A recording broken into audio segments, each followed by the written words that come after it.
दोस्तों, आज मैं आपसे शेयर करूँगा एक बिज़नेस की फंडिंग डायनामिक्स उसके डिफरेंट स्टेजेस पर किस तरीके से बदलते हैं। एक बिज़नेस जिसकी टर्नओवर 10 करोड़ तक है, उसको माइक्रो इंस्टीट्यूशन कैटेगराइज़ किया जाता है।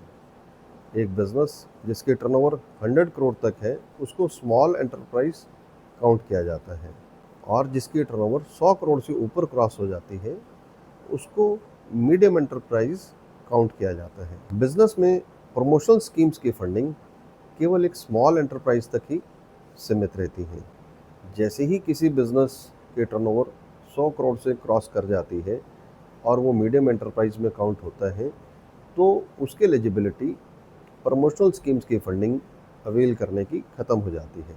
परंतु अपने बिजनेस के डायनेमिक्स को प्रॉपरली प्रेजेंट करके और राइट वे में अगर मैं बात करूं, एक बिजनेस के डायनेमिक्स को स्वॉट एनालिसिस के थ्रू प्रेजेंट करके किसी भी बिजनेस में उसकी मनचाही फंडिंग को रेज किया जा सकता है।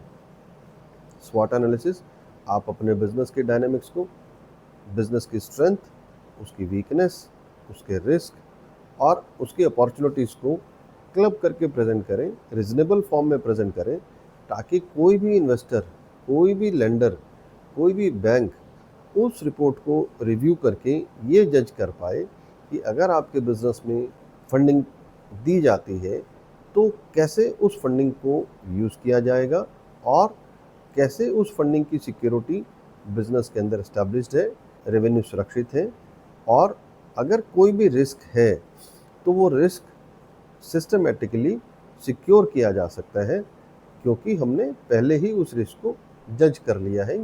तो आपको मैं आज बताता हूँ कि कौन कौन से पैरामीटर पर फंडिंग मिल सकती है। सबसे पहले ओडीसीसी के फॉर्म में फंडिंग के बारे में जिक्र करेंगे।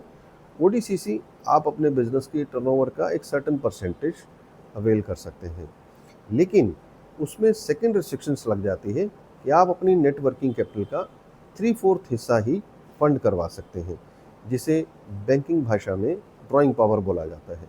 तो कई बार आपकी जो फंडिंग की रिक्वायरमेंट आपके टर्नओवर के अकॉर्डिंग आपकी एलिजिबिलिटी होने के बावजूद आप उसे अवेल नहीं कर पाते हैं, तो आप और दूसरे कौन से तरीके हैं जिनसे आप फंडिंग ले सकते हैं।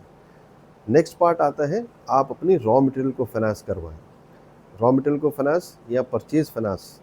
रॉ मटेरियल को अगर आप फाइनेंस करते हैं, जितना भी आप रॉ मटेरियल परचेज करने के लिए आपके फंड के यूजेस हैं, आप उसको बैंक्स के थ्रू या फाइनेंशियल इंस्टीट्यूशंस के थ्रू फाइनेंस करा करके अपनी रॉ मटेरियल की सप्लाई इंटैक्ट रख सकते हैं, ताकि आपकी प्रोडक्शन लाइन कॉन्टिन्यूसली काम कर पाए।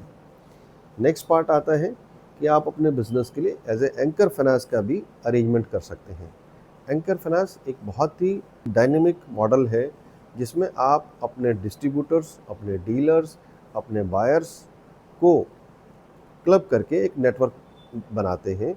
जब भी वो आपसे प्रोडक्ट बाय करते हैं, तो बैंक उनको आपसे प्रोडक्ट बाय करने के लिए फाइनेंस कर देता है और आपको आपकी सेल के टाइम पर ही पैसा मिल जाता है।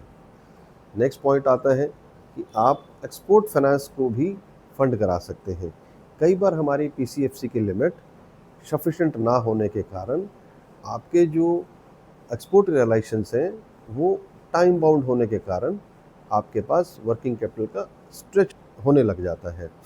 तो उस दौरान आप उन इनवाइसेस को एक्सपोर्ट फाइनेंस के थ्रू रियलाइज़ कर लें और एक्सपोर्ट फाइनेंस में आप मान के चलें कि आप बिल ऑफ लेडिंग और एक्सपोर्ट डॉक्यूमेंटेशन के बेसिस पर ही फंड रेज कर सकते हैं।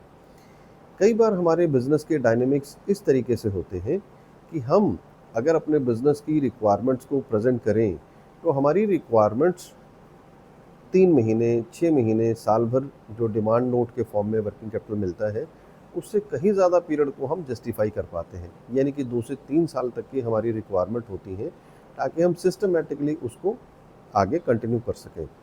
इस तरह की सिचुएशन के अंदर आप एक मीडियम एंटरप्राइज होने के कारण आप 15 करोड़ रुपए तक unsecured working capital term loan के फॉर्म में रेज कर सकते हैं।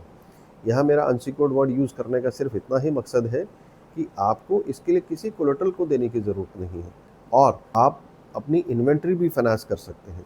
कई बिजनेस हाउसेस में अपनी सप्लाई को इंटैक्ट रखने के लिए प्रोडक्शन फास्ट होने के बाद जो बायर्स हैं वो अपने प्रोडक्ट्स को सर्टेन टाइम पीरियड के बाद ही पिक करते हैं। जैसे मैं अगर बात करूं, राइस इंडस्ट्री है, तो पहले उनको पैडी स्टोर करने के लिए फंडिंग की ज़रूरत हो जाती है, बट जब वो प्रोडक्शन कर लेते हैं तो जो राइस है उस राइस को भी सेल करने के लिए इंस्टेंटली बायर मिल जाए ये ज़रूरी नहीं है, और राइस जितना ही सीजनड राइस होता है उसकी वैल्यू बढ़ जाती है।